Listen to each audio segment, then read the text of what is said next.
Graduation കഴിഞ്ഞിട്ട് ഇറങ്ങുന്ന 64% ആൾക്കാർക്കും ശരിക്കും പറഞ്ഞു കഴിഞ്ഞാൽ അവർക്ക് ജോലി കിട്ടുന്നില്ല. അൺഎംപ്ലോയ്മെൻറ്റ് പ്രശ്നം നേരിടുന്നുണ്ട്.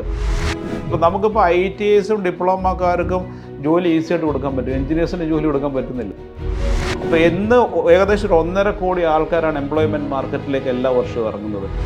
കഴിഞ്ഞ വർഷം 32 എഞ്ചിനീയറിംഗ് കോളേജുകളിലെ 0% അഡ്മിഷൻ ആയിരുന്നു. സ്റ്റുഡൻസിന് കിട്ടുന്നില്ല. പക്ഷേ ഇന്ന് യൂറോപ്പിലേക്ക് പോകുന്നവരോ ഓസ്ട്രേലിയയിലേക്ക് പോകുന്നവരോ ആരും പൈസ കൊണ്ടുവരത്തില്ല. അവരെല്ലാവരും ഇവിടുത്തെ അവരുടെ കുറച്ചാൾ കഴിയുമ്പോൾ പേരൻസിനെ അങ്ങോട്ട് കൊണ്ടുപോയിട്ട് അവിടെ സെറ്റിൽ ആവുക. ഇവിടുത്തെ സ്ഥലം വിറ്റുകൊണ്ടുപോവുക. അത് തന്നെ കേരളത്തിൻ്റെ എക്കോണമിയെ പിടിച്ച് താങ്ങി നിർത്തിക്കൊണ്ടിരുന്നത് ഈ പറയുന്ന GCC കൺട്രീസ് ജോലി ചെയ്തുകൊണ്ടിരുന്ന ആൾക്കാരായിരുന്നു. പക്ഷേ അത് വളരെ താഴേക്ക് പോയിക്കൊണ്ടിരിക്കുകയാണ്.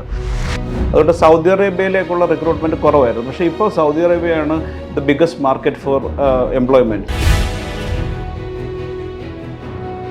നമസ്കാരം, ഷൂട്ട് അറ്റ് സൈറ്റിലേക്ക് സ്വാഗതം. നമ്മുടെ നാട്ടിലെ ഏറ്റവും പ്രധാനപ്പെട്ട പ്രശ്നം തൊഴിലാണ്. പഠിക്കുന്നത് തൊഴിലിന് വേണ്ടിയാണ്, അല്ലെങ്കിൽ കുറച്ചു പേർ സംരംഭകരായി മാറും. തൊഴിലില്ലാത്തവരാണ് നമ്മുടെ നാട്ടിലെ ഏറ്റവും വലിയ തലവേദനയായി മാറുന്നതും. ആ തൊഴിൽ മേഖലയിൽ ജോലി ചെയ്യുന്ന ഒരു വിശിഷ്ടാതിഥിയാണ് നമ്മുടെ ഇന്നത്തെ അതിഥിയായി എത്തിയിരിക്കുന്നത്. പ്രത്യേകിച്ച് വിഴിഞ്ഞം പദ്ധതിയിലേക്ക് ആയിരക്കണക്കിന് ആളുകളെ റിക്രൂട്ട് ചെയ്യാൻ ചുമതലപ്പെട്ടയാൾ മറ്റാരുമല്ല, സീഗൾ ഇന്റർനാഷണൽ റിക്രൂട്ട്മെന്റ് ഫേമിൻ്റെ ഉടമയായ സുരേഷ് കുമാർ.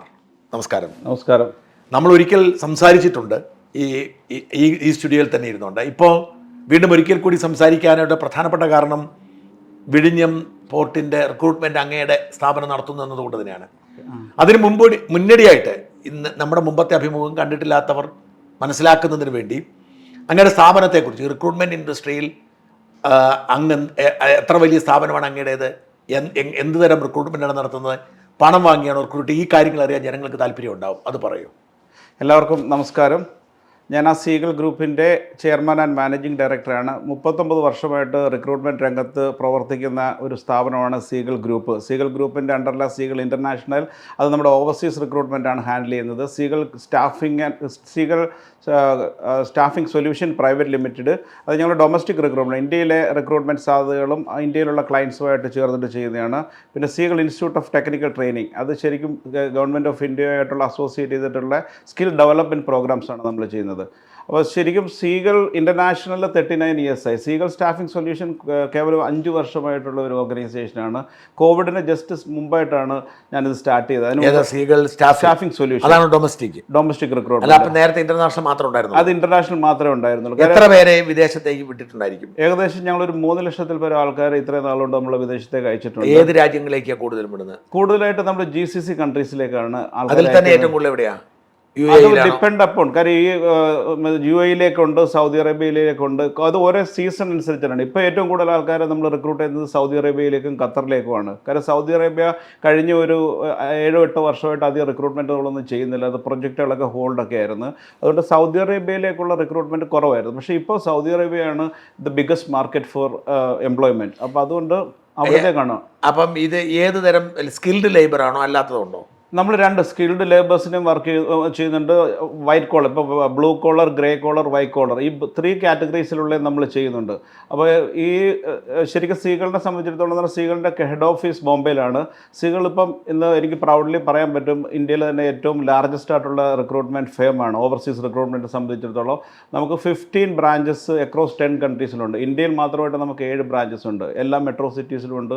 അതുകൂടാതെ കൊച്ചിയിലുണ്ട്, വൈശാഖിലുണ്ട്, ബറോഡയിലുണ്ട് നമുക്ക്. അപ്പോൾ ഇത്രയും സ്ഥലങ്ങളിൽ വൈശാഖൻ തുടങ്ങാൻ കാര്യം എന്ന് പറഞ്ഞാൽ ഓയിൽ ആൻഡ് ഗ്യാസ് സെക്ടറിനകത്ത് ഏറ്റവും കൂടുതൽ ആൾക്കാർ, ഷിപ്പിംഗ് ലൈനിലൊക്കെ ഉള്ള മെക്കാനിക്കൽ ഫീൽഡിൽ ഏറ്റവും കൂടുതൽ ആൾക്കാർ നമുക്ക് കിട്ടുന്ന ഒരു സ്ഥലം വൈശാഖാണ്. പിന്നെ ആന്ധ്രയും തെലുങ്കാനയും ഒരു വൈഡ് റേഞ്ചാണ്. അവിടെ ഇഷ്ടംപോലെ ആൾക്കാരുണ്ട്. പിന്നെ പൊതുവേ അവർ വളരെ നല്ല ആറ്റിറ്റ്യൂഡും ഒബീഡിയൻ്റ് ആയിട്ടുള്ള വർക്കേഴ്സാണ്. അപ്പോൾ അവിടെ ഞാനൊരു കാര്യം ചോദിച്ചിട്ട്, ഇപ്പം നമ്മുടെ ഒരു സാധാരണ വർക്കർ, ഇപ്പം എൻ്റെ പരിചയക്കാരൻ ഒരാൾ പറയുകയാണ് അയാൾക്കൊരു ജോലി വേണമെന്ന് പറഞ്ഞാൽ പ്രത്യേകിച്ച് സ്കില്ലെങ്കിലും നിങ്ങൾ എവിടെയെങ്കിലും വിടാൻ പറ്റുമോ?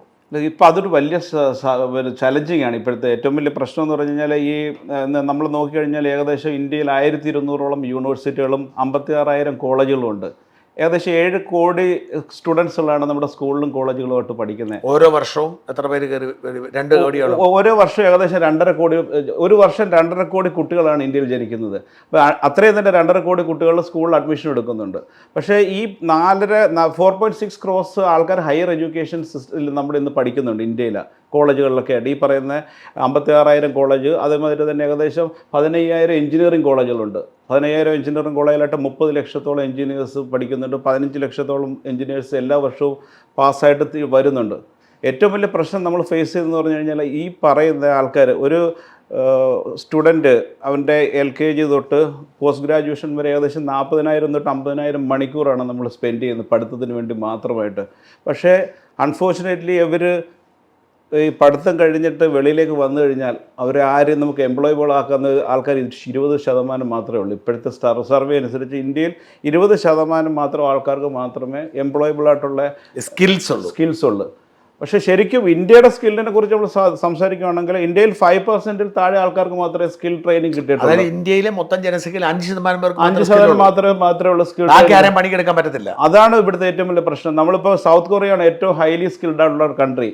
അവിടെ പോപ്പുലേഷൻ കുറവാണ്, പക്ഷേ എപ്പോഴും 96% സൗത്ത് കൊറിയയിലെ സ്കില്ലിൻ്റെ എന്തെങ്കിലും പണി അറിയാവുന്നത് എന്ത് കാര്യങ്ങളും. ഇപ്പോൾ ഏതൊരു മനുഷ്യനും ഒരു ലേബർ എന്ന് പറഞ്ഞാലും കുഴി കുഴിക്കണമെങ്കിലും ഒരു സ്കിൽ അറിയണം. അപ്പം അതേമാതിരി സൗത്ത് ആ പണി അറിയണം. അങ്ങനെയുള്ള ഇന്ത്യയിൽ 5% അറിയത്തുള്ളൂ. ബാക്കിയുള്ളവരെല്ലാം ക്വാളിഫൈഡാ. ഈ ഗ്രാജുവേഷൻ കഴിഞ്ഞിട്ട് ഇറങ്ങുന്ന 64% ആൾക്കാർക്കും ശരിക്കും പറഞ്ഞു കഴിഞ്ഞാൽ അവർക്ക് ജോലി കിട്ടുന്നില്ല. അൺഎംപ്ലോയ്മെൻറ്റ് പ്രശ്നം നേരിടുന്നുണ്ട്. ഇപ്പോൾ കേരളത്തിൽ തന്നെ ഒരു സർവേ റീസെൻ്റ്ലി ഞാൻ നടത്തിയത് എടുത്തു കഴിഞ്ഞാൽ കേരളത്തിൽ ജോലി ചെയ്യുന്ന 64% ആൾക്കാർക്ക് അവർ ചെയ്യുന്ന ജോലിക്ക് എഞ്ചിനീയറിംഗ് ഡിഗ്രിയുടെ ആവശ്യമില്ല. അവരെല്ലാവരും എഞ്ചിനീയേഴ്സാണ്. അപ്പോൾ നമ്മൾ ഈ പഠിക്കുന്ന എന്തിനാണെന്നുള്ള കാര്യമാണ് ഞാൻ പറഞ്ഞപ്പോൾ. ഈ 15 ലക്ഷം എഞ്ചിനീയേഴ്സ് ഒരു വർഷം പാസ്സായിട്ടോ ഫെയിലായിട്ടോ നമ്മളുടെ കോളേജുകളിൽ നിന്ന് വരുന്നുണ്ട്. പക്ഷേ ഇവരിൽ L&T ഇൻഫോടെക് നടത്തിയ ഒരു സർവേ കുറച്ച് നാളുകൾക്ക് മുമ്പ് നടത്തിയ ഒരു സർവേ അനുസരിച്ചിട്ട് 7% ആൾക്കാർക്ക് മാത്രമേ അവരുടെ ഡിസൈഡ് ജോബ് കിട്ടുന്നുള്ളൂ.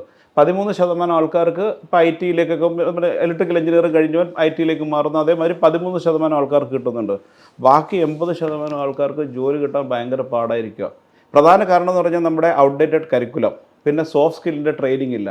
ഇപ്പോൾ വേറൊരു സർവേ നമ്മൾ നോക്കിക്കഴിഞ്ഞ് കഴിഞ്ഞാൽ തമിഴ്നാട്ടിലാണ് ഏറ്റവും കൂടുതൽ എഞ്ചിനീയറിംഗ് ടോട്ടൽ സ്റ്റുഡൻസിൻ്റെ 24.5% of people passing out means ഏത് ക്വാളിഫിക്കേഷൻ എടുത്താലും 24% ആൾക്കാർ എഞ്ചിനീയറിംഗ് ക്വാളിഫൈഡാണ്. പക്ഷേ എഞ്ചിനീയറിംഗ് ക്വാളിഫൈഡ് ആയിട്ട് വരുന്ന ആൾക്കാർക്ക് ജോലി കിട്ടുന്നില്ല. തമിഴ്നാട്ടിൽ കഴിഞ്ഞ വർഷം 32 എഞ്ചിനീയറിംഗ് കോളേജുകളിലെ 0% അഡ്മിഷൻ ആയിരുന്നു. സ്റ്റുഡൻസിന് കിട്ടുന്നില്ല തമിഴ്നാട്ടിൽ. ഇന്ത്യയുടെ ആവറേജ് എന്ന് പറഞ്ഞാൽ 7.8 ആണ് എഞ്ചിനീയേഴ്സിൻ്റെ ആവറേജ്. അപ്പം എഞ്ചിനീയറിംഗിൻ്റെ മാത്രമല്ല, ഇപ്പോൾ ഇതിനകത്ത് ഇപ്പോൾ ഞാൻ ഒരുപാട് എഡ്യൂക്കേഷണലിസ്റ്റും സ്റ്റുഡൻസും എല്ലാം ഇത് കാണുന്നുണ്ടായിരിക്കും.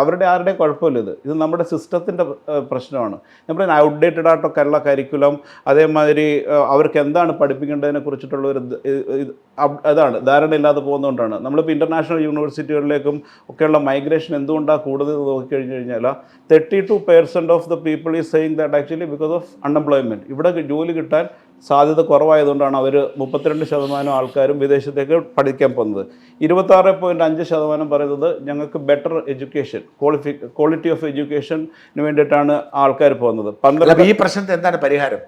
ഈ പ്രശ്നത്തിൻ്റെ പരിഹാരം എന്ന് പറഞ്ഞാൽ നമ്മൾ ഈ ഇൻ്റർനാഷണൽ സ്റ്റാൻഡേർഡ് അനുസരിച്ചിട്ടുള്ള എന്താണ് ഇൻഡസ്ട്രിക്ക് ആവശ്യമുള്ളത് അതനുസരിച്ചിട്ടുള്ള കരിക്കുലമായിട്ട് മോഡിഫൈ ചെയ്യണം. ഇപ്പം ഞാൻ ബോംബെയിൽ നിന്ന് വരുന്നൊരു വ്യക്തിയാണ്. ഇപ്പോൾ ബോംബെയിൽ നമ്മൾ നോക്കിക്കഴിഞ്ഞാൽ L&Tയുടെ ഹെഡ് ക്വാർട്ടേഴ്സ് ബോംബെയാണ്. അതേമാതിരി IIT ബോംബെ. ഇത് രണ്ടും ഒരു റോഡിൻ്റെ വ്യത്യാസമുള്ളൂ. പക്ഷേ ഒരിക്കൽ പോലും ഇത് ഞാനൊരു എക്സാജറേറ്റഡ് എന്ന് പറയുന്നതായിരിക്കും. ശരിക്കും അതിനകത്ത് എത്രത്തോളം വാസ്തവമുണ്ടെന്ന് നമുക്ക് പിന്നെ ഞാനൊരു ഇത് പറയാൻ വേണ്ടി പറയുന്നതേ ഉള്ളൂ. ഒരിക്കൽ പോലും L&Tയിലുള്ള ഒരു പ്രൊഫസേഴ്സ് ഈ ഇൻഡസ്ട്രിയലിസ്റ്റ് IIT-യിലേക്ക് പോവുകയോ IIT-യിലുള്ള പ്രൊഫസേഴ്സ് L&Tയിലേക്ക് പോയിട്ടോ ഡിസ്കഷൻ ചെയ്യുന്നില്ല എന്താണ് അവർക്ക് വേണ്ടത്, വാട്ട് ദ ഇൻഡസ്ട്രി നീഡ്. അപ്പോൾ അതനുസരിച്ചിട്ട് ഈ പറയുന്ന എഞ്ചിനീയറിംഗ് കോളേജിൽ പഠിപ്പിക്കുക. ഇപ്പോൾ ശരിക്കും ഇവിടെ ഒരാളിനെ ക്യാമറമാനാണോ അല്ലെങ്കിൽ എന്താണ് ആവശ്യമെന്ന് വെച്ച് കഴിഞ്ഞാൽ നമുക്കിവിടെ എഡിറ്റിങ്ങിനാണ് ആവശ്യം എന്ന് പറഞ്ഞാൽ അതിനാവശ്യമുള്ള കാര്യങ്ങളാണ് നമ്മൾ പഠിക്കേണ്ടത്. ഇവിടെ വന്നൊരു ജോലിക്ക് വേണ്ട രീതിയിൽ ആ രീതിയിലുള്ള സ്കില്ലാണ് കൊടുക്കേണ്ടത്. ഒരു ഏറ്റവും വലിയൊരു ഉദാഹരണം ഞാൻ പറഞ്ഞു കഴിഞ്ഞാൽ ഇന്ന് ഗൾഫിൽ ഈ KG അബ്രഹാംസ് NBTCയിൽ അപകടം നടന്ന കാര്യം. അതുകൊണ്ട് ആ ഒരേ മാതിരി ഒരു വിഷയം നമ്മൾ എടുത്തു കഴിഞ്ഞു കഴിഞ്ഞാൽ ഇന്ന് ഏറ്റവും കൂടുതൽ സാധ്യതയുള്ളതെന്ന് പറഞ്ഞാൽ HSE ഹെൽത്ത് സേഫ്റ്റി എൻവയോൺമെൻറ്റ്. ഏകദേശം എവരി 10 ക്രൂസിന് ഒരു സേഫ്റ്റിയുടെ ആൾ വീതം വേണം. പക്ഷേ ഈ എല്ലാ എഞ്ചിനീയേഴ്സ് കൊണ്ട് വർക്ക് ചെയ്യുന്നവരും എല്ലാ ആൾക്കാരും പക്ഷേ അൺഫോർച്ചുനേറ്റ്ലി നമ്മുടെ കരിക്കുലത്തിനകത്ത് ഈ സേഫ്റ്റിയെ കുറിച്ചിട്ടും ഹെൽത്തിനെ കുറിച്ചിട്ടും എൻവയോൺമെൻറ്റിനെ കുറിച്ചിട്ടും ഒരു എഞ്ചിനീയറിങ്ങിനകത്തും കാര്യമായിട്ട് പഠിപ്പിക്കുന്നില്ല. ബേസിക് ആയിട്ടുള്ള പല കാര്യങ്ങളും. അപ്പം നമുക്കൊരു ഇൻഡസ്ട്രിയുടെ എന്തിനേറെ അടിസ്ഥാനപരമായി മനുഷ്യൻ അറിഞ്ഞിരിക്കേണ്ട നിയമങ്ങൾ അതുപോലെ സിലബസിൽ സ്കൂൾ മുതലേ ഉൾപ്പെടുത്തേണ്ടതല്ലേ? അതില്ലയോ ഒന്നും പഠിപ്പിക്കുന്നില്ല. നമുക്കതില്ലേ എന്തെല്ലാം കാര്യങ്ങൾ ഇപ്പോൾ ഓരോരുത്തർക്ക് സോഫ്റ്റ് സ്കിൽസുകൾ നമുക്ക് പല കാര്യം. ടൈം മാനേജ്മെന്റ് ഇന്ന് ഏറ്റവും കൂടുതൽ പ്രശ്നം എന്ന് പറഞ്ഞാൽ ഇന്നത്തെ ജനറേഷൻ ഫേസ് ചെയ്യുന്ന ഏറ്റവും വലിയ പ്രശ്നം ടൈം മാനേജ്മെന്റ് ഇല്ല. ഇപ്പം ഞാനൊക്കെ ഈ ലെവൽ വരെ ഇപ്പം 39 വർഷം ഈ ഇൻഡസ്ട്രിയിൽ നമ്മൾ ഉണ്ടായിരുന്നത്, ഇവിടെ വരെ നമ്മൾ സസ്റ്റെയിൻ ചെയ്ത് പോയ കാര്യം എന്ന് പറഞ്ഞാൽ നമ്മുടെ പ്രൊഫഷണലിൻ്റെ ഫസ്റ്റ് പാർട്ട് എന്ന് പറഞ്ഞാൽ ടൈം മാനേജ്മെൻറ്റാണ്. ഇപ്പോൾ എന്നോട് ഇവിടെ സാഹചര്യം പറഞ്ഞ് 2:30 എത്തണമെന്ന് പറഞ്ഞാൽ ഐ റീച്ച് ഹിയർ ബൈ 2:20. അപ്പോൾ അതാണ് നമ്മൾ വേണ്ട. എനിക്ക് പറയാനുള്ള യങ്സ്റ്റേഴ്സിനുള്ള കാര്യം എന്ന് പറഞ്ഞാൽ time management is very much important. ഇപ്പോൾ ഏതൊരു നമ്മളൊരു കാര്യം ചെയ്ത് കഴിഞ്ഞാൽ അത് ടൈമിന് സ്റ്റാർട്ട് ചെയ്ത് കഴിഞ്ഞാൽ ഇറ്റ് ഈസ് 50% സക്സസ്. ഇപ്പം ഞാൻ പറഞ്ഞത് ഇപ്പം നേരിട്ടിപ്പം 91% കൊറിയ എന്ന് പറഞ്ഞു. എനിക്കറിയാം ചൈനയുടെ പെർസെൻറ്റേജ് എങ്ങനെയാണ്? ചൈനയുടെ ടെക്നിക്കൽ ട്രെയിനിങ്ങിൻ്റെ പെർസെൻറ്റേജ് ഏകദേശം 60% മേളിലാണ്. ചൈന അവർ ചെറുപ്പം അന്ന് മുതലേ അവർ ട്രെയിനിങ്ങിനകത്ത് വളരെയേറെ രീതി. പിന്നെ ചൈനയിലെ ലേബേഴ്സ് അവരെല്ലാവരും വളരെ ഈ ടെക്നിക്കലി ട്രെയിൻഡ് ആണ്. അവരുടെ കരിക്കുലം പറഞ്ഞ അതേ രീതിയിൽ തന്നെയാണ്. ചൈനയുടെ നമുക്ക് ചൈനയെ മറികടക്കണമെങ്കിൽ നമ്മൾ ഈ 5-ൽ നിന്ന് 60 എങ്കിലും ആവണ്ടേ? അതന്നെ 5-ൽ നിന്ന് 60 കാണണം. അപ്പോൾ 2000 ഇപ്പോഴത്തെ നാഷണൽ എഡ്യൂക്കേഷൻ പോളിസി, അതിന് നമ്മൾ we should thanks to the new government. ആ പോളിസി ഇപ്പോൾ അവർ ഇംപ്ലിമെൻറ്റ് ചെയ്ത് 2020 നാഷണൽ എഡ്യൂക്കേഷൻ പോളിസിക്കകത്ത് 6ാം സ്റ്റാൻഡേർഡ് തൊട്ട് technical education vocational training compulsory ആക്കിയിരിക്കുകയാണ്. ബൈ 2030 ആകുമ്പോഴത്തേക്ക് അത് 50% സ്കൂളുകൾ തുടങ്ങിയോ? അത് ഇതിപ്പോൾ ഈ വർഷം തൊട്ട് അവർ സ്റ്റാർട്ട് ചെയ്യുവാണ്. വരാൻ പോകുന്ന വർഷം തൊട്ട് എനിക്ക് തോന്നുന്നു കേരളവും വേറെ എന്തോ 2 സ്റ്റേറ്റുകളൊക്കെ അതിൽ നിന്ന് പിന്മാറിയെന്ന് കേട്ട് പിന്നീട് അവരത് ജോയിൻ ചെയ്തെന്നൊക്കെയാണ്. എനിക്ക് വ്യക്തമായിട്ട് അതിൻ്റെ ഇതില്ല. പക്ഷേ എല്ലാ സംസ്ഥാനങ്ങളും ആ സിസ്റ്റത്തിലേക്ക് മാറി. NEP-യുടെ പുതിയ സിസ്റ്റം അനുസരിച്ചിട്ട് അത് പോകുന്നുണ്ട്. അപ്പോൾ 6ാം ക്ലാസ് തൊട്ട് എന്തെങ്കിലും രീതിയിലുള്ള വൊക്കേഷണൽ ട്രെയിനിങ്, ഇപ്പോൾ ആൾക്കാർക്ക് പല രീതിയിലുള്ള സ്കിൽസ് ഉണ്ടായിരിക്കും. അതിനെ എങ്ങനെ നമുക്ക് ഡെവലപ്പ് ചെയ്യുക എന്നുള്ളതാണ് ഏറ്റവും പ്രധാനമായിട്ടുള്ള കാര്യം. അപ്പോൾ അതിനെ ഡെവലപ്പ് ചെയ്യാൻ വേണ്ടിയിട്ട് ഈ NEP-യുടെ ഈ വൊക്കേഷണൽ ട്രെയിനിങ് സ്റ്റാർട്ട് ചെയ്ത് കഴിഞ്ഞാൽ ഗ്രാജുവലി അവർക്ക് അപ്പോൾ ഒരു 2030 ആകുമ്പോഴത്തേക്ക് 50% ആണ് അവർ ടാർഗറ്റ് ചെയ്യുന്നത്. പക്ഷേ ഇത് പറയുമ്പോൾ ഒരു കാര്യം കൂടി പറയട്ടെ. എൻ്റെ കാര്യം, എൻ്റെ പിള്ളേരെ കൊണ്ട് ഞാൻ ഇംഗ്ലണ്ടിൽ സ്കൂളിൽ ചേർത്തു. 2 പിള്ളേർ. ഈ ഇളയവനൊന്നും പഠിക്കുന്നവനല്ല. പക്ഷെ അവിടെ പഠിക്കാത്തവർക്ക് വേണ്ടി ഒരു പ്രത്യേക ഗ്രേഡ് ഉണ്ട്. ഓക്കെ. അപ്പോൾ അതായത് നന്നായി പഠിക്കുന്നവർക്കുള്ള ഗ്രേഡ് ഉണ്ട്, പഠിക്കത്തില്ലാത്തവരുടെ ഗ്രേഡ് ഉണ്ട്. അവരെയും ഇവരെ സ്കില്ലാക്കിയാണ് കൊണ്ടിരുന്നത്. അവരുടെ ഒരു പരിമിതിക്കുള്ളിൽ നിന്നുകൊണ്ടാണ് പഠിപ്പിക്കുന്നത്. അവിടെ നമുക്ക് കോൺഫിഡൻസ്. ഇവിടെയാണ് നമ്മൾ അവൻ തോറ്റുപോകും. അവിടെ അവൻ ജയിക്കും. കാരണം എന്ന് വെച്ചാൽ മിനിമം ജയിക്കാനുള്ള സംവിധാനത്തിൽ. അതേസമയം പഠിക്കുന്ന ആളാണ് മോള്. അവൾക്ക് മലയാളം പോലും പഠിക്കാൻ ഓപ്ഷൻ തന്നിരിക്കും. ഞാൻ ഞെട്ടിപ്പോയി. അതെങ്ങനെ മലയാളം ഏത് വേണമെങ്കിലും ഒരു ഇൻ്റർനാഷണൽ ലാംഗ്വേജ് എടുത്തോളാം പറഞ്ഞു. അവൾ മലയാളം എന്ന് പറഞ്ഞാൽ എടുത്തോളാം പറഞ്ഞെന്ന് പറഞ്ഞു. ആലോചിക്കും. നമുക്കിവിടെ നമുക്കൊരു താല്പര്യമില്ലാത്ത വിഷയം. ഇപ്പം എൻ്റെ അനിയൻ്റെ മക്കളൊക്കെ മഹാരാഷ്ട്ര പഠിക്കണം, നിർബന്ധത്തോടെ മറാത്തി പഠിക്കണം. അവർക്ക് ഇവിടെ അവരോട് പറഞ്ഞിരിക്കുന്ന 3rd ലാംഗ്വേജ്, നിങ്ങൾ 4th ലാംഗ്വേജ് ഇഷ്ടപ്പെടുന്നു. അവൾ മലയാളം എടുത്തു. അല്ല, അതാണ് ഞാൻ പറയുന്നത്. നമ്മുടെ ഇവിടുത്തെ ഒരു സിസ്റ്റം എന്ന് പറഞ്ഞാൽ ടീച്ചേഴ്സ് സെൻട്രിക്കാണ് ഇവിടുത്തെ സിലബസ് മുഴുവനും. അത് ലേണേഴ്സ് സെൻട്രിക്കിലേക്ക് മാറണം. ഇപ്പോഴത്തെ നാഷണൽ എഡ്യൂക്കേഷൻ പോളിസിക്ക് അത് ഫോക്കസ് ചെയ്യുന്ന കാര്യം ലേണേഴ്സ് സെൻട്രിക്കിലേക്ക് മാറും എന്നുള്ളത്. ഇപ്പോൾ പറഞ്ഞ UK കാര്യം പറഞ്ഞത്, നമ്മളിപ്പോൾ നോക്കിക്കഴിഞ്ഞാൽ ലോകത്തിലെ ഏറ്റവും ഹാപ്പിയസ്റ്റ് കൺട്രി എന്ന് പറഞ്ഞാൽ ഫിൻലൻഡാണ്. ഫിൻലൻഡിലെന്ന് പറഞ്ഞാൽ കുട്ടികൾക്ക് അറ്റ് ദ ഏജ് ഓഫ് 16 വരെ എക്സാം ഇല്ല. ഒരു ദിവസം 4 മണിക്കൂർ സ്കൂളിൽ സ്പെൻഡ് ചെയ്തത്. ബാക്കിയുള്ള 4 മണിക്കൂർ അവർ ചെയ്തു പറഞ്ഞാൽ സോഷ്യൽ കമ്മ്യൂണിറ്റി ഇവൻറ്റ് കാര്യങ്ങൾക്കും ബാക്കിയുള്ളതിനൊക്കെ വേണ്ടിയാണ് ചെയ്യുന്നത്. അവരെല്ലാവരും സ്കൂളിൽ എഡ്യൂക്കേഷൻ എന്ന് പറഞ്ഞാൽ എൻജോയ് ചെയ്യുകയാണ് ചെയ്യുന്നത്. അപ്പോൾ ഓരോ കാര്യങ്ങൾ ഈ പറയുന്നത് ഏറ്റവും കൂടുതൽ ശമ്പളം കോളേജിൽ പഠിപ്പിക്കുന്നവർക്കല്ല, നഴ്സറി പഠിപ്പിക്കുന്നവർക്കാണ്. അവിടെ ഏറ്റവും ക്വാളിഫിക്കേഷൻ വേണ്ടത് നഴ്സറി പഠിപ്പിക്കുന്നവരാണ്. അപ്പോൾ ആ ഒരു ഹാപ്പിനെസ് ഇൻഡെക്സിലേക്ക് അവർ പോകുന്നതെന്ന് പറഞ്ഞു കഴിഞ്ഞാൽ ആ കുട്ടികൾ ഇപ്പം ജപ്പാനിൽ തന്നെ എല്ലാ കാര്യങ്ങളും അവർ തന്നെ സ്കൂളിൽ ചൂലുമൊക്കെ ആയിട്ട് പോകുന്ന കുട്ടികളുടെയൊക്കെ നമ്മൾ വാട്സപ്പ് ഗ്രൂപ്പിനകത്തൊക്കെ കണ്ടിട്ട് അവർ സോഷ്യലി കമ്മിറ്റഡ് ആണ്. ഇന്ന് നമ്മളെ സംബന്ധിച്ചിടത്തോളം ഇന്നത്തെ ജനറേഷൻ ആ രീതിയിലേക്ക് നമുക്ക് മാറ്റിയെടുത്തിട്ടുണ്ട്. അതിനുള്ള ശ്രമം നടക്കുന്നുണ്ടോ? അതിനുള്ള ശ്രമമാണ് ഇപ്പോഴത്തെ ഈ എഡ്യൂക്കേഷൻ പോളിസിക്കകത്ത് വന്നിരിക്കുന്നത്. അത് ശ്രമം നമ്മൾ എല്ലാവരും കൂടെ, ഇപ്പോൾ ഗവൺമെൻറ്റിനെ മാത്രം നമ്മൾ കുറ്റം പറഞ്ഞിട്ട് കാര്യമില്ല. നമ്മുടെ സമൂഹവും അതിനോടൊപ്പം തന്നെ മുന്നോട്ട് പോയെങ്കിൽ മാത്രമേ നമുക്കൊരു നല്ലൊരു സമൂഹത്തെ വാർത്തെടുക്കാൻ നമുക്ക് സാധിക്കത്തുള്ളൂ. അപ്പം നമ്മൾ വഴിതെറ്റിങ്ങിന് പോയി. ഞാൻ ഗൾഫിലേക്കാണ് ചോദിച്ചത്. നമ്മൾ ഗൾഫാണ് ചോദിച്ചിരുന്നത്. ഓക്കെ. അപ്പോൾ ഗൾഫിലേക്ക് എല്ലാ തരത്തിലുള്ള ജോലിക്കാർ ഏത് IT മേഖലയിലോ ആരോഗ്യ മേഖലയിലൊക്കെ നിങ്ങൾ ആളെടുക്കുന്നുണ്ടോ? ഞങ്ങളുടെ മെയിൻലി നമ്മുടെ എക്സ്പെർട്ടൈസ് എന്ന് പറഞ്ഞാൽ ഓയിൽ ആൻഡ് ഗ്യാസ് സെക്ടേഴ്സ്. ഏറ്റവും കൂടുതൽ റിക്രൂട്ട്മെൻറ്റും ഏറ്റവും കൂടുതൽ പ്രൊജക്ട്സുകളുള്ളതും ഓയിൽ ആൻഡ് ഗ്യാസ് സെക്ടേഴ്സിലാണ്. നേരത്തെ കൺസ്ട്രക്ഷൻ, ഞങ്ങളിപ്പോൾ ഈ ഖത്തറിലെ സ്റ്റേഡിയം ആണെങ്കിലും ദുബൈയിലെ ബുർജ് ഖലീഫ ആണെങ്കിലും ബാക്കിയുള്ള എല്ലാത്തിനും കൺസ്ട്രക്ഷന് വേണ്ടിയിട്ട് കുറേ ആൾക്കാർ പ്രൊവൈഡ് ചെയ്തിട്ടുണ്ടായിരുന്നു. ഇപ്പോൾ കൺസ്ട്രക്ഷൻ ഇൻഡസ്ട്രി പഴയതിൻ്റെ അത്രയും ബൂം ആകുന്നില്ല. കാര്യം കോവിഡും അതിന് മുമ്പുണ്ടായിരുന്ന എക്കണോമിക് റിസഷനും ഒക്കെ കാരണം കുറച്ച് കുറവായിരുന്നു. പക്ഷേ ഇപ്പോൾ ധാരാളം പ്രൊജക്റ്റുകളാണ് അവാർഡ് ആയിക്കൊണ്ടിരിക്കുന്നത്. കാര്യം ഈ ഉക്രൈൻ റഷ്യൻ വാർ എന്ന് പറഞ്ഞാൽ ഗൾഫ് എക്കണോമിക്ക് ഒരു ബ്ലെസ്സിങ് ഇൻ ഡിസ്ഗേസ് മാതിരി. കാര്യം ഓയിൽ പ്രൈസ് കാര്യമായിട്ട് കൂടി എല്ലാ പ്രൊജക്ട്സിലും. ഇപ്പോൾ സൗദി അറേബ്യ തന്നെ സൗദി അറംകോ ഒരു 110 പുതിയ പ്രൊജക്റ്റുകളാണ് ഡിക്ലെയർ ചെയ്തിരിക്കുന്നത്. അതിനകത്ത് 67 പ്രൊജക്റ്റ് എന്ന് പറഞ്ഞാൽ ഓയിൽ ആൻഡ് ഗ്യാസും പെട്രോ കെമിക്കലിനെ ബേസ് ചെയ്തിട്ടുള്ള ഏകദേശം 40 പ്രൊജക്റ്റുകൾ അവരുടെ പൈപ്പ് ലൈൻ പ്രൊജക്ട്സാണ്. പിന്നെ അതിലേക്കുള്ള റിക്രൂട്ട്മെന്റ് ഏത് ക്വാളിഫിക്കേഷൻ വരെ വേണ്ടേ? ഇത് അതിനേക്കുള്ള വേണ്ടതെന്ന് പറഞ്ഞാൽ മെക്കാനിക്കൽ ട്രേഡായിട്ടുള്ളവരാണ് ഏറ്റവും കൂടുതൽ ആവശ്യം. അതിനകത്ത് സിവിൽ കാര്യമുണ്ട്, പക്ഷേ അതിനകത്ത് ജൂനിയർ ലെവലിലുള്ള ഇപ്പം പറഞ്ഞപ്പോൾ നമുക്ക് ഈ മെക്കാനിക്കൽ ഹെൽപ്പേഴ്സ് തൊട്ട് വെൽഡർ, ഫാബ്രിക്കേറ്റർ, ഫിറ്റേഴ്സ് അങ്ങനെയുള്ള പൊസിഷൻസിലുണ്ട്. ഇൻസ്ട്രുമെൻറ്റ് ടെക്നീഷ്യൻസ്, ഇലക്ട്രീഷ്യൻസ്, നമ്മുടെ യോഗ്യത മതി. നമ്മുടെ ഇവിടുന്ന് പഠിപ്പിക്കുന്ന യോഗ്യതയും എക്സ്പീരിയൻസ് വേണം. ആരും ഫ്രഷേഴ്സിന് എടുക്കുന്നില്ല. അപ്പം ഞാൻ ആ ഫ്രഷേഴ്സിൻ്റെ കാര്യത്തിലേക്ക് ഞാൻ വരാം. അപ്പോൾ ഈ ആൾക്കാരെയാണ് പിന്നെ അതിന് വേണ്ടിയുള്ള ഫോർമാൻ, സൂപ്പർവൈസർ, എഞ്ചിനീയേഴ്സ്, അതിൻ്റെ പ്രൊജക്ട് മാനേജേഴ്സ്, അതിനുള്ള ഡിവിഷണൽ ഹെഡ്സ്, ഇങ്ങനെയുള്ള എല്ലാ പൊസിഷൻസും നമ്മൾ എടുക്കുന്നുണ്ട്. കാരണം ഇന്ത്യ ഈസ് ദ കൺട്രി. ഞാൻ പറഞ്ഞത് ഇന്ത്യയുടെ ഏറ്റവും വലിയ അസറ്റ് എന്ന് പറഞ്ഞാൽ നമ്മളുടെ 1.42 ബില്യൺ പോപ്പുലേഷനാണ്. അല്ല, ഈ ഓയിൽ ആൻഡ് ഗ്യാസ് ഇൻഡസ്ട്രിക്ക് വേണ്ട സ്കിൽസ് പഠിപ്പിക്കുന്നതൊന്നും നമ്മുടെ നാട്ടിൽ ഒരിടത്തും കാണത്തില്ല. ഓയിൽ ആൻഡ് ഗ്യാസ് ഇൻഡസ്ട്രീസിൻ്റെ സ്കില്ല് പഠിപ്പിക്കുന്ന കുറേയുടെ ഇൻസ്റ്റിറ്റ്യൂട്ട് കേരളത്തിൽ വന്നിട്ടൊക്കെ ഉണ്ട്. അതൊരു അപ്സ്കില്ലിംഗ് മാതിരി എഞ്ചിനീയറിങ്ങോ ഡിപ്ലോമയോ IT ഒക്കെ കഴിഞ്ഞവരെയൊക്കെ വേണ്ടിയിട്ട് 1 വർഷത്തെയൊക്കെ കോഴ്സ് കഴിഞ്ഞിട്ട് അങ്ങനെയുള്ള എനിക്ക് തോന്നുന്നു ഒരു 2-3% റിക്രൂട്ട്മെൻറ്റ് മാത്രം നടക്കുന്നത്. കാര്യം ഇപ്പോൾ ഈ ഏറ്റവും പ്രധാനമായിട്ട് തൊഴിൽ മേഖല നേരിടുന്ന ഒരു കാര്യം എന്ന് പറഞ്ഞു കഴിഞ്ഞാൽ, അതൊരു പ്രശ്നം എന്ന് പറഞ്ഞു കഴിഞ്ഞാൽ, ഈ കോവിഡിൻ്റെ സമയത്ത് നമ്മുടെ വന്ദേ ഭാരത് മിഷനകത്ത് ഏകദേശം 14 ലക്ഷത്തോളം ആൾക്കാർ തിരിച്ചു വന്ന് ഇന്ത്യയിലേക്ക്. അതിനകത്ത് എനിക്കൊന്ന് കൂടുതലും 9 ലക്ഷമോ 10 ലക്ഷമോ കേരളത്തിൽ നിന്നുള്ള ആൾക്കാർ.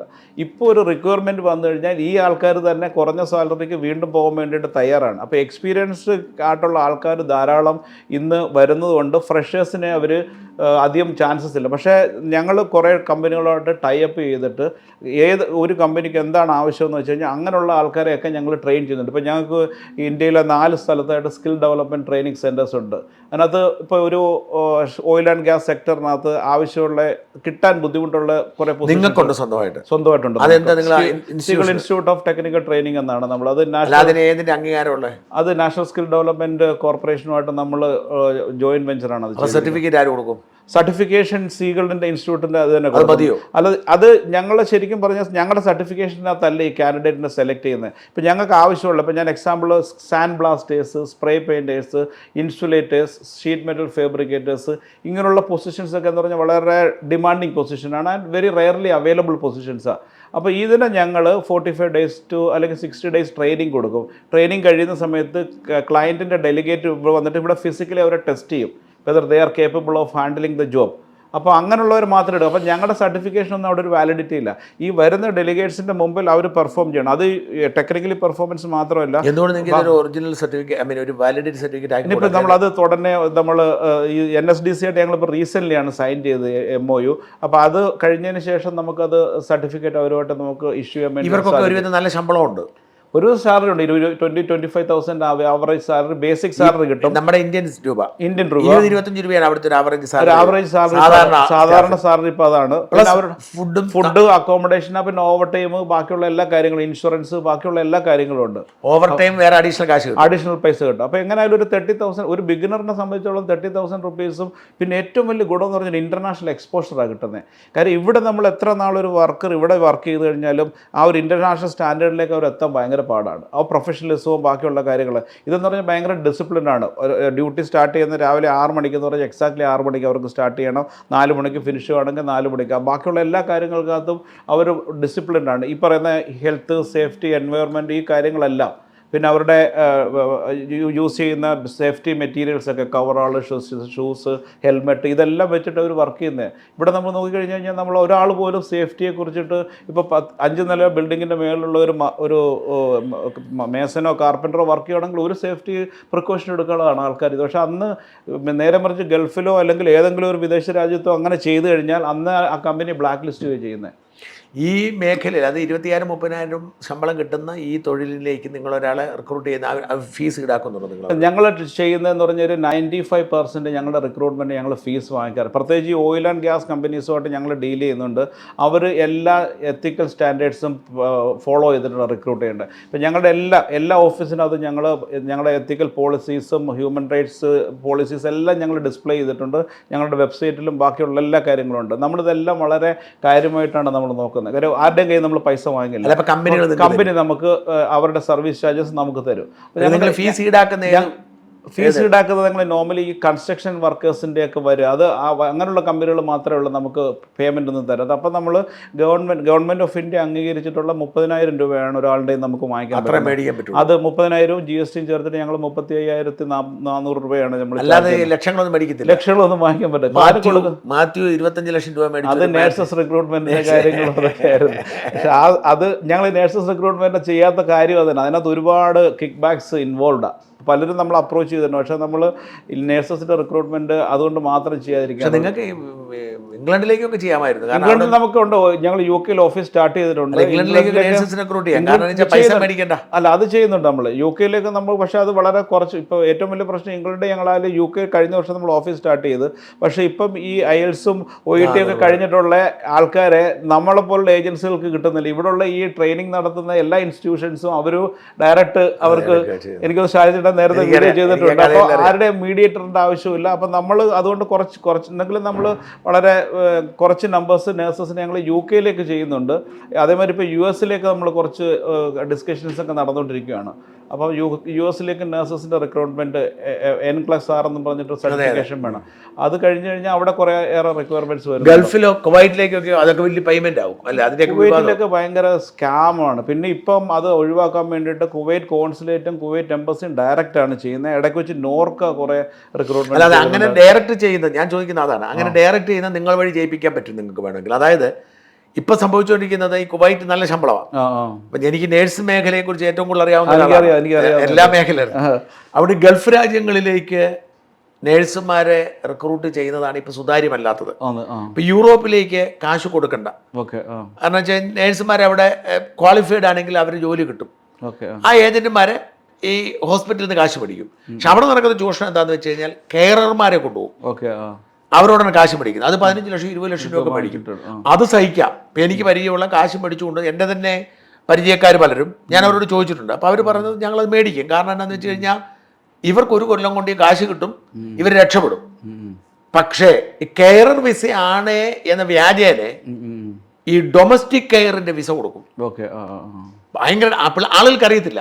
ഇപ്പൊ സീനിയർ കെയറർ അല്ലെങ്കിൽ കെയറർ എന്ന വിസയാണെങ്കിൽ നിങ്ങൾക്ക് കോൺട്രാക്ട് അവേഴ്സ് ഉണ്ട്. മാസം ആഴ്ച 40 അവർ കിട്ടും. ആഴ്ച 40 അവർ കോൺട്രാക്ട് കിട്ടിയാൽ നിങ്ങൾ രക്ഷപ്പെട്ടു. പക്ഷെ ഡൊമസ്റ്റിക് കെയറിൽ കൊണ്ടുവന്ന് എങ്ങനെയാണെന്ന് വെച്ചാൽ വീടുകളിൽ പോയി ശുശ്രൂഷിക്കുന്നതാണ്. അത് ഓൺ കോൾ ആണ്. അപ്പൊ ഇവര് പലരും അവിടെ ചെന്ന് ആഴ്ച 5 മണിക്കൂറേ കിട്ടത്തുള്ളൂ, അതിന് ശമ്പളം കിട്ടത്തുള്ളൂ. പലരും കാറിന്റെ അകത്ത് കിടന്ന് ഉറങ്ങുവാണ്. അതുപോലെ തന്നെ അവരെല്ലാം തൊഴിൽ പോയി ഭയങ്കര. അപ്പൊ ഇത്തരം തട്ടിപ്പാണ് അവിടെ നടക്കുന്നത്. പക്ഷേ ഗൾഫിലുള്ള പ്രോബ്ലം എന്ന് വെച്ചാൽ ഇത് ഒരു ഇറഗുലേറ്റഡ് ഇൻഡസ്ട്രിയായി മാറിയിരിക്കുകയാണ്. അവിടെയാണ് ഈ മാത്യുവിനെ പോലുള്ളവർ 20 ലക്ഷവും 25 ലക്ഷവും ഒക്കെ മേടിക്കുന്നത്. അപ്പോൾ എന്താ ചെയ്യേണ്ടതെന്ന് വെച്ചാൽ നിങ്ങളെപ്പോലൊരു സ്ഥാപനം ചെയ്യാൻ പറ്റുന്ന അവിടുത്തെ മിനിസ്ട്രി ലെവലിൽ കോൺടാക്ട് ചെയ്തിട്ട് അവരിൽ നിന്ന് ഫീസ് ഈടാക്കിക്കൊണ്ട് അല്ലെങ്കിൽ അവരുടെ അനുവാദത്തോടു കൂടി ഒരു നിശ്ചിത തുക 2-3 ലക്ഷം രൂപ ഈടാക്കിക്കൊണ്ട് നിങ്ങൾക്ക് കൊണ്ടുപോകാൻ പറ്റിയാൽ വിജയിക്കാൻ പറ്റും. അത് വളരെ ഭംഗിയായിട്ട് ചെയ്യാൻ പറ്റുന്ന കാര്യം. ഞാൻ ഈ മേഖലയിലുള്ള പരിചയം ശരിയാണ്. പക്ഷേ നമ്മളെ സംബന്ധിച്ചിടത്തോളം ഞങ്ങൾ ഈ ഗവൺമെൻറ് ഓഫ് ഇന്ത്യയുടെ ആ ഒരു ആംബിറ്റിനകത്ത് നിന്ന് വർക്ക് ചെയ്യുന്ന അവരുടെ റെഗുലേഷനകത്ത് നിന്ന് വർക്ക് ചെയ്യുന്ന ഏജൻസി ആയതുകൊണ്ട് നമുക്ക് 30,000 രൂപയിൽ കൂടുതൽ വാങ്ങിക്കാൻ പാടില്ല. പിന്നെ ഇന്ന് ഇന്ത്യ അതിനെക്കുറിച്ച് എനിക്ക് റിക്രൂട്ട്മെൻറ്റ് ഇൻഡസ്ട്രിയെ കുറിച്ചുകൂടെ ഒന്ന് പറയാനുണ്ട്. ഇന്ത്യയിൽ ഏകദേശം 1989 ആതറൈസ് റിക്രൂട്ട്മെൻറ്റ് ഏജൻസീസ് ഉണ്ട്. അത് ministry of external affairs licence കൊടുത്തിട്ട് ഉള്ള ഏജൻസി 1989 ഏകദേശം 2000 ഏജൻസികളുണ്ട്. നേരത്തെ അത് 8,000 വരെയൊക്കെ ഉണ്ടായിരുന്നു. പിന്നെ ഈ ഇടയ്ക്ക് വെച്ച് പോളിസി സ്ട്രിഞ്ചൻറ്റും കാര്യങ്ങളൊക്കെ ആയിട്ട് കുറഞ്ഞു വന്നിട്ട് ഇപ്പോൾ 2000 താഴെ മാത്രമേ ഉള്ളൂ. ഇവരെല്ലാവരും 50,000 റുപ്പീസ് ബാങ്ക് ഗ്യാരണ്ടി കൊടുത്തിട്ട് പ്രോപ്പറായിട്ടുള്ള ഓഫീസ് എല്ലാ സെറ്റിങ്ങും ചെയ്തിട്ട് ഈ അഡ്വർടൈസ്മെന്റ് ഏത് വേണമെങ്കിലും ചെയ്യണമെങ്കിലും പ്രൊട്ടക്ടർ ഓഫ് ഇമിഗ്രൻസ് അതെ പ്രൊട്ടക്ടർ ജനറൽ ഓഫ് ഇമിഗ്രൻറ്റിന്റെ സർവൈലൻസിന് അത് വർക്ക് ചെയ്യുന്നതാണ് ഈ ഏജൻസികളൊക്കെ. ഇവർക്ക് മാത്രമേ ഒഫീഷ്യലായിട്ട് ഇന്ത്യയിൽ നിന്ന് റിക്രൂട്ട് ചെയ്തിട്ട് ഈ പറയുന്ന 17 രാജ്യങ്ങളുണ്ട് ECR കൺട്രീസ് എന്ന് പറയും. എമിഗ്രേഷൻ ആവശ്യമുള്ള മിഡിൽ ഈസ്റ്റിലെ ഓൾമോസ്റ്റ് എല്ലാ കൺട്രീസും, അതുകൂടാതെ തായ്ലൻഡ്, മലേഷ്യ അങ്ങനെ കുറച്ച് കൺട്രികളുടെ ചേരുന്നിടത്തേക്ക് മാത്രമാണ് ഈ എമിഗ്രേഷൻ ആവശ്യമുള്ളത്. അപ്പോൾ ഇവിടേക്ക് അയക്കുന്നതെന്ന് പറഞ്ഞു കഴിഞ്ഞാൽ ഈ ഏജൻസികൾക്ക് മാത്രമേ പറ്റത്തുള്ളൂ. ഇപ്പോൾ പറ്റിയിരിക്കുന്നതെന്ന് പറഞ്ഞാൽ ഈ 2000 താഴെ ഏജൻസികൾ ആതറൈസ്ഡ് ഏജൻസികളുണ്ട്. അവരുടെ ഇത്രയും വർഷത്തെ റെപ്യൂട്ടേഷൻ എൻ്റെ കൂടെ തന്നെ 40 വർഷമൊക്കെ എക്സ്പീരിയൻസ് ഉള്ള പല ഏജൻസികളുണ്ട്. പക്ഷേ ഇന്ന് ഈ 2000 പേരെ 20,000 അല്ലെങ്കിൽ 2 ലക്ഷത്തിലോ പേരോ അൺഓതറൈസ്ഡ് ഏജൻസികളാണ് ഇന്ന് വർക്ക് ചെയ്യുന്നത്. പല സ്ഥലങ്ങളിലും ഓഫീസും ഇല്ലാതെ ഒരു മൊബൈൽ നമ്പരോ ഒരു വാട്സപ്പ് നമ്പരോ അല്ലെങ്കിൽ ഒരു ഇമെയിൽ ഐ ഡിയും വെച്ചിട്ടാണ് ഈ പല ചീറ്റിംഗ് നടക്കുന്നത്. അവരെ പിടിച്ച് അറസ്റ്റ് അവരെ ശരിക്കും പറഞ്ഞു കഴിഞ്ഞാൽ അവരാണ് നമ്മുടെ ഈ ഇൻഡസ്ട്രിയുടെ കാര്യം. ഞങ്ങളെന്ന് പറഞ്ഞാൽ ഒരു ഇൻഡസ്ട്രി ഏകദേശം ഒരു 20 ലക്ഷം ആൾക്കാർക്ക് ജോലി ഒരു വർഷം പ്രദാനം ചെയ്യുന്നതാണ്. അതിപ്പോൾ കഴിച്ച ഒരു 1-2 വർഷമായിട്ട് കുറച്ച് കുറഞ്ഞിട്ടുണ്ട്. എന്നാലും ഒരു 15 ലക്ഷം ആൾക്കാർക്ക് നമ്മൾ ആവറേജ് ജോലി കൊടുക്കുന്നുണ്ട്. അപ്പോൾ ഇന്ത്യയുടെ ഏറ്റവും വലിയ പ്രശ്നം ഇന്ന് ശരിക്കും നമ്മുടെ ഈ ഇലക്ഷനകത്ത് തന്നെ ഏറ്റവും വലിയൊരു ആയുധം എന്ന് പറഞ്ഞാൽ അൺഎംപ്ലോയ്മെൻ്റ് ആയിരുന്നു. ഒരു പരിധിവരെ ചിലപ്പം BJPക്ക് ഭൂരിപക്ഷം കുറയാൻ കാര്യവും അൺഎംപ്ലോയ്മെൻ്റ് ആയിരുന്നു, നോർത്തിലുണ്ടായിരുന്ന ആ കാര്യങ്ങളൊക്കെ. അപ്പോൾ ഏകദേശം 1.5 കോടി ആൾക്കാരാണ് എംപ്ലോയ്മെൻറ്റ് മാർക്കറ്റിലേക്ക് എല്ലാ വർഷവും ഇറങ്ങുന്നത്. അതിനകത്ത് ഓർഗനൈസ്ഡ് സെക്ടറിൽ ഏകദേശം ഒരു 70 ലക്ഷം 75 ലക്ഷം ആൾക്കാർക്ക് ജോലി കിട്ടും. അൺഓർഗനൈസ്ഡ് സെക്ടർ അവിടെ ഏകദേശം ഒരു 30-35 ലക്ഷം, ഏകദേശം ഒരു 1,10,000 അല്ല 1,10,00,000 ആൾക്കാർക്ക് അവരുടെ ജോലി കിട്ടും. പക്ഷേ 10-40 ലക്ഷം തൊട്ട് 50 ലക്ഷം ആൾക്കാർക്ക് ജോലിയില്ല. ഈ വരുന്നിടത്താണ് ഏകദേശം 20 ലക്ഷം ജോലി ഈ പറയുന്ന റിക്രൂട്ട്മെൻറ്റ് ഫ്രട്ടേണിറ്റി ഓരോ വർഷവും ക്രിയേറ്റ് ചെയ്യുന്നത്. ഇതെന്ന് പറഞ്ഞൊരു വലിയൊരു കാര്യമാണ്. 20 ലക്ഷം ജോലി ഇന്ന് ഒരു ഓർഗനൈസേഷനോ അല്ലെങ്കിൽ ഏറ്റവും വലിയ നമ്മുടെ ഇന്ത്യയിലുള്ള ഓർഗനൈസേഷന് പോലും അത്രയും നമുക്ക് ചെയ്യാൻ പറ്റത്തില്ല. പക്ഷേ പ്രശ്നം എന്ന് പറഞ്ഞാൽ ഈ പറയുന്ന ഈ ബ്ലാക്ക് ഷീപ്സ് കാരണം നമ്മുടെ പേരുകളോട് പോലും ഇപ്പോൾ ഗവൺമെൻറ്റിൻ്റെ സൊസൈറ്റിയിലാണെങ്കിലോ എവിടെയാണെങ്കിലോ നമുക്ക് കിട്ടേണ്ടതായ ഒരു റെസ്പെക്ട് നമുക്ക് കിട്ടുന്നില്ല. ഇത്രയും എംപ്ലോയ്മെന്റ് ജനറേറ്റ് ചെയ്ത ഒരു ഇൻഡസ്ട്രി. റിക്രൂട്ട്മെന്റ് എന്ന് പറയുമ്പോൾ എനിക്ക് പോലും പേടി. അതല്ലേ എന്നെ ഓർമ്മയുണ്ട്, ഷാജേട്ടൻ എന്നോട് പറഞ്ഞിട്ട് ഞാൻ റിക്രൂട്ട്മെന്റ് ഏജൻസിക്കാരൊന്നും അടുപ്പിക്കാറില്ല. മാത്രം ഞാൻ ജെനുവിൻ ആയതുകൊണ്ട് എനിക്ക് കൈ പൊള്ളിയിട്ടുണ്ട്. അതെനിക്ക് റിക്രൂട്ട്മെന്റുകാരെ തൊട്ടാൽ നമ്മുടെ കൈ പൊള്ളും. അതെനിക്കറിയാം. കാശ് മേടിക്കത്തില്ല. കാശ് മേടിക്കണ പിന്നെ അത്യാവശ്യം മേടിച്ചിട്ടാണല്ലോ. അപ്പം ഇത് ഞാൻ പറഞ്ഞില്ലേ, ഇന്ന് നമ്മുടെ ഇന്ത്യയുടെ ഫോറിൻ റെമിറ്റൻസിനകത്ത് ഒരു മേജർ റോൾ എന്ന് പറഞ്ഞാൽ ഞങ്ങളുടെ ഇൻഡസ്ട്രിയാണ്. ഇപ്പം ഇന്ത്യയുടെ ഈ വർഷത്തെ 2023-24 ഫിനാൻഷ്യൽ ഇയറിലെ ഇന്ത്യയുടെ ഓവർസീസ് റെമിറ്റൻസ് എന്ന് പറഞ്ഞാൽ $107 ബില്യൺ. അതിൻ്റെ ഒരു 30% വരുന്ന GCC കൺട്രീസിൽ നിന്നാണ്. അതിൻ്റെ ഒരു 70-80% ഓഫ് ഈ എമൗണ്ട് വരുന്നതെന്ന് പറഞ്ഞു കഴിഞ്ഞാൽ നമ്മളുടെ ഈ പറയുന്ന നമ്മുടെ ഇവിടുന്ന് പോകുന്ന ഈ പാവം വർക്കേഴ്സും ബാക്കിയുള്ളവരും ജോലി ചെയ്യുന്ന പൈസ വരുന്നത്. പക്ഷേ ഇന്ന് യൂറോപ്പിലേക്ക് പോകുന്നവരോ ഓസ്ട്രേലിയയിലേക്ക് പോകുന്നവരോ ആരും പൈസ കൊണ്ടുവരത്തില്ല. അവരെല്ലാവരും ഇവിടുത്തെ അവരുടെ കുറച്ചാൾ കഴിയുമ്പോൾ പേരൻസിനെ അങ്ങോട്ട് കൊണ്ടുപോയിട്ട് അവിടെ സെറ്റിൽ ആവുക, ഇവിടുത്തെ സ്ഥലം വിറ്റ് കൊണ്ടുപോകുക. അത് തന്നെ. കേരളത്തിൻ്റെ GDP ഒരു സമയത്ത് 33.5% of the GDP was overseas remittance ആയിരുന്നു ടിൽ 2020 വരെ, 2000 വരെ.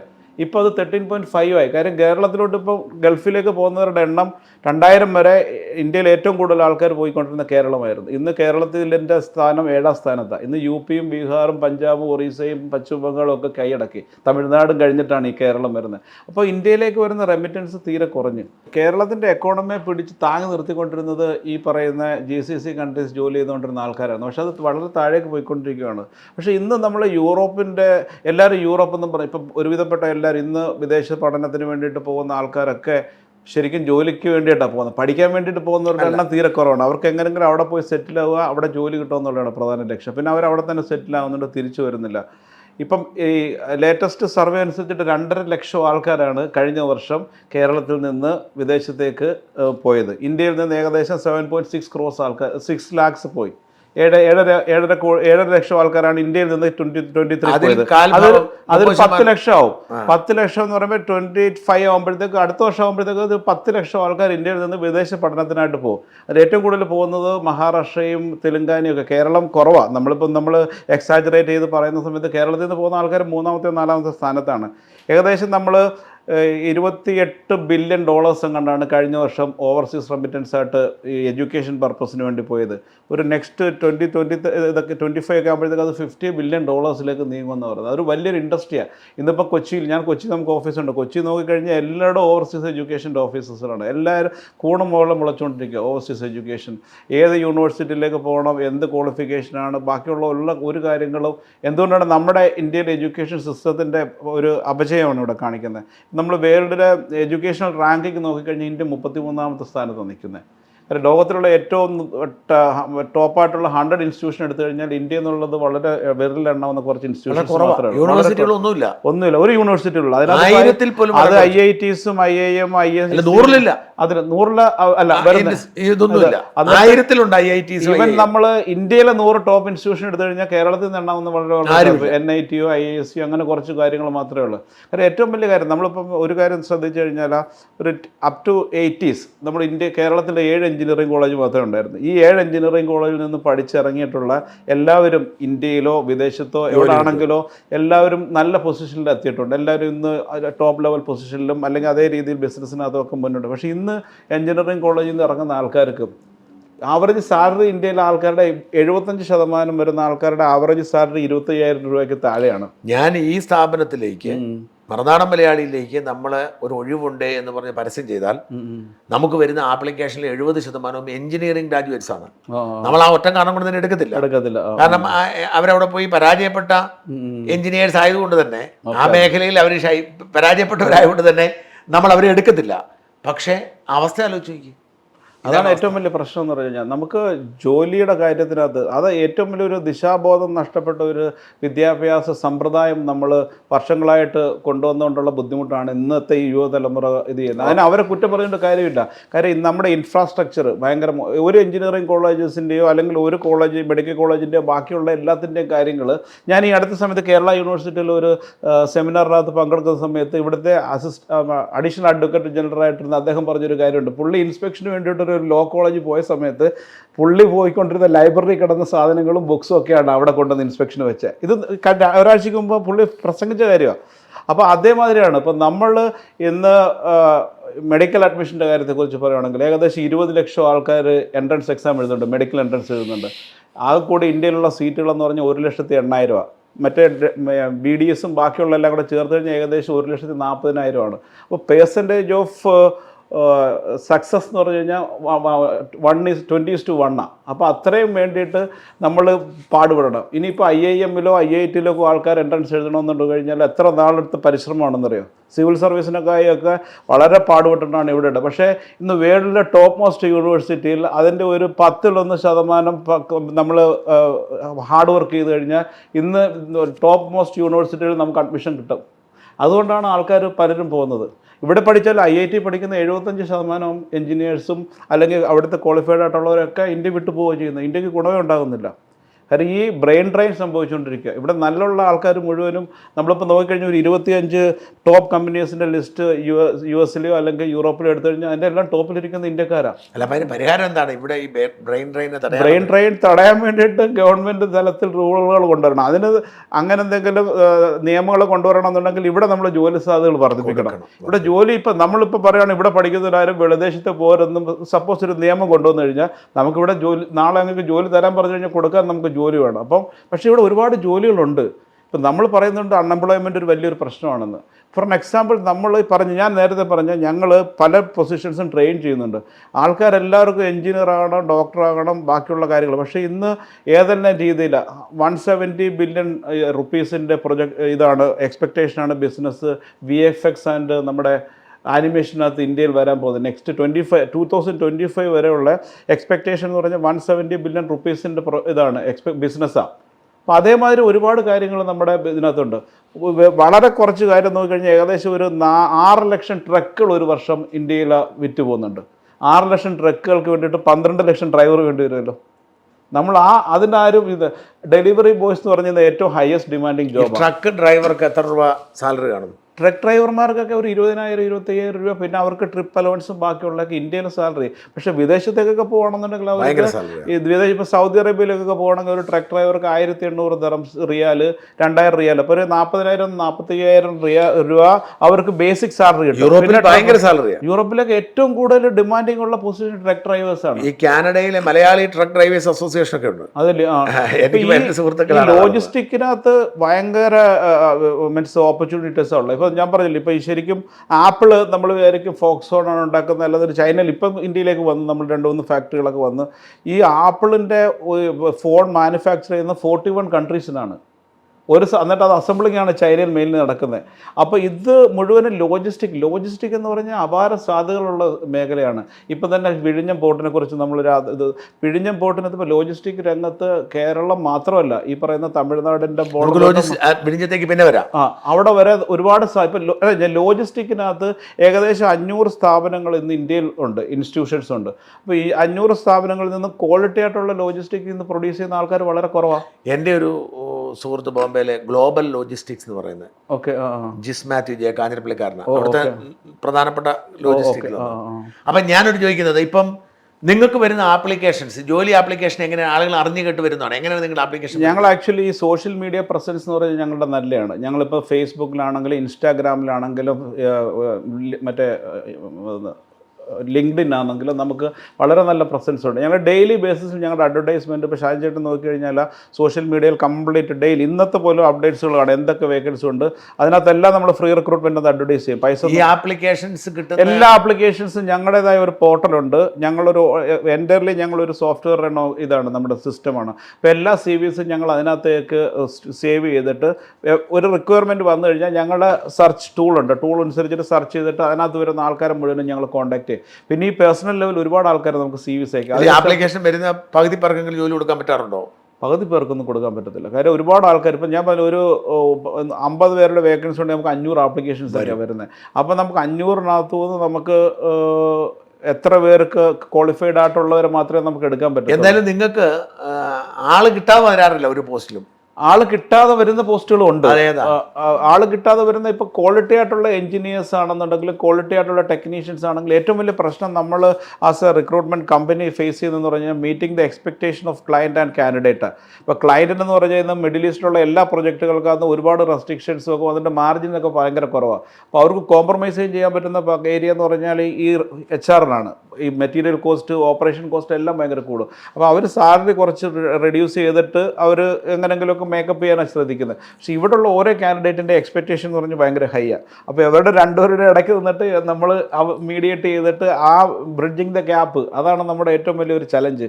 അതിനകത്ത് നമ്മൾ ഒരുവിധം സക്സസ് ആയിട്ടാണ് പോകുന്നത്. ക്ലയൻസുകളെല്ലാം ഞങ്ങൾ പിന്നെ ക്ലയൻറ്റുകളെ ചൂസ് ചെയ്യുമ്പോഴും നല്ല ക്ലയൻസുകൾ മാത്രമേ നമ്മൾ ചെയ്തുള്ളൂ. അവിടെ ചെന്ന് കഴിഞ്ഞാൽ സാലറി കൊടുക്കാത്ത ക്ലയൻസുകളോ അല്ലെങ്കിൽ അവരുടെ അക്കോമഡേഷൻ മോശമോ ഫുഡ് മോശമോ അങ്ങനെയൊക്കെയുള്ളതൊക്കെ ആണെങ്കിൽ നമ്മൾ സിംപ്ലി റെഫ്യൂസ് ചെയ്യുന്നത്. കാരണം അങ്ങനെ NBTC-ക്ക് നിങ്ങൾ ആളെ കൊടുക്കാറുണ്ടായിരുന്നോ? NBTC-ക്ക് ഞങ്ങൾ ഒരു 5 വർഷത്തിന് മുമ്പ് വരെ നമ്മൾ കൊടുത്തിരുന്നത്.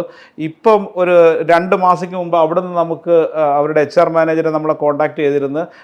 ഞങ്ങൾക്ക് വലിയൊരു പ്രൊജക്റ്റ് സൗദി അറേബ്യ കിട്ടിയിട്ടുണ്ട്. അപ്പം പുതിയ ഏജൻസികളെ ഞങ്ങൾ ആഡ് ചെയ്യുന്നുണ്ട്. നിങ്ങൾ പ്രീ ക്വാളിഫിക്കേഷന് വേണ്ടിയിട്ട് ആപ്ലിക്കേഷൻ കൊടുക്കാൻ പറഞ്ഞു. അങ്ങനെ ഞങ്ങൾ ആപ്ലിക്കേഷൻ എല്ലാം സബ്മിറ്റ് ചെയ്തു. പ്രിലിമിനറി മീറ്റിംഗ് ഞങ്ങളുടെ ബിസിനസ് ഡെവലപ്മെൻറ്റ് മാനേജർ സൗദിയിലുള്ളതും കുവൈറ്റുള്ളവരും അവിടെ കഴിഞ്ഞു. HR മാനേജരോട്ട് കഴിഞ്ഞിട്ട് പറഞ്ഞ് next meeting going to be with അവർ ചെയർമാൻ. അപ്പം ഞാൻ പോകണമെന്നൊക്കെ പറഞ്ഞ് 28 ജൂൺ ആയിരുന്നു എൻ്റെ പ്രീ ക്വാളിഫിക്കേഷൻ്റെ ഡേറ്റ്. അത് കഴിഞ്ഞിട്ട് ഞങ്ങൾ എന്നുള്ള രീതിയിലായിരിക്കുമ്പോഴാണ് അൺഫോർച്യുനേറ്റ്ലി ഈ ഒരു ഇൻസിഡൻറ്റ് വന്നത്. പക്ഷേ ഞാൻ 2-3 ദിവസത്തേക്ക് മുമ്പ് ഞാൻ ഈ Indo Middle East chamber of കൊമേഴ്സിൻ്റെ മിഡിൽ ഈസ്റ്റിൻ്റെ ജനറൽ സെക്രട്ടറി കൂടിയാണ്. അപ്പോൾ ഞങ്ങളുടെ ഒരു കോൺഫറൻസ് UAE നടക്കുന്ന സമയത്ത് കുവൈറ്റിൽ നിന്നുള്ള ഞങ്ങളുടെ ഒരു ഡയറക്ടർ വന്നിട്ടുണ്ട്. അപ്പോൾ പുള്ളി പറഞ്ഞെന്ന് പറഞ്ഞാൽ NBTC-ക്ക് ഏറ്റവും വലിയൊരു ഗുണം ഉണ്ടായെന്ന് പറഞ്ഞു കഴിഞ്ഞാൽ ഈ ശ്രീ KG എബ്രഹാം വർഷങ്ങൾക്ക് മുമ്പ് തന്നെ എല്ലാ എംപ്ലോയീസിനെയും ഇൻഷുറൻസ് എടുത്തിട്ടുണ്ടായിരുന്നു. വളരെ ചുരുക്കം കമ്പനികൾ മാത്രമേ അങ്ങനെയുള്ള ഇൻഷുറൻസ് എടുത്തിട്ടുള്ളൂ. അതുകൊണ്ട് ഈ മരിച്ചിട്ടുള്ള എല്ലാ ആൾക്കാർക്കും 4 വർഷത്തെ സാലറി ഇൻഷുറൻസ് കമ്പനീസ് കൊടുക്കും. അതൊരു വലിയ എമൗണ്ടാണ്. പിന്നെ അതോടൊപ്പം തന്നെ ഈ ഒരുപാട് കാര്യങ്ങൾ കൊടുക്കും. ആ രീതിയിൽ അത് വളരെ നല്ല, പക്ഷെ ഒരു വളരെ സാഡായിട്ടുള്ള ഇൻസിഡന്റ് ആയിരുന്നു. അവിടെ കമ്പനിയുടെ ഭാഗത്തു നിന്ന് ഒരു നല്ല അടുപ്പമാണ്, എനിക്കറിയാം. അപ്പോൾ നേരത്തെ പറഞ്ഞിരുന്നതിൻ്റെ അടുത്ത്. അപ്പം വളരെ ഒരു ഇതായിപ്പോയി. പക്ഷേ എങ്കിലും അവർക്ക് പ്രൊജക്ട്സുകളൊക്കെ ഉണ്ട്. അവരുടെ പ്രൊജക്ട്സുകൾക്കൊന്നും ഒരു കുഴപ്പമില്ലെന്നാണ് അറിയാൻ സാധിച്ചത്. സൗദി അറേബ്യയിലും നമ്മുടെ 2 ദിവസത്തേക്ക് മുമ്പ് ഞങ്ങളുടെ ഒരു ബിസിനസ് ഡെവലപ്മെൻറ്റ് മാനേജർ അവർ ഓഫീസുമായിട്ട് മീറ്റിംഗ് ഒക്കെ ഉണ്ടായിരുന്നു. അവരുടെ പ്രൊജക്ട്സുകളൊക്കെ കാര്യമായിട്ട് പോകുന്നുണ്ട്.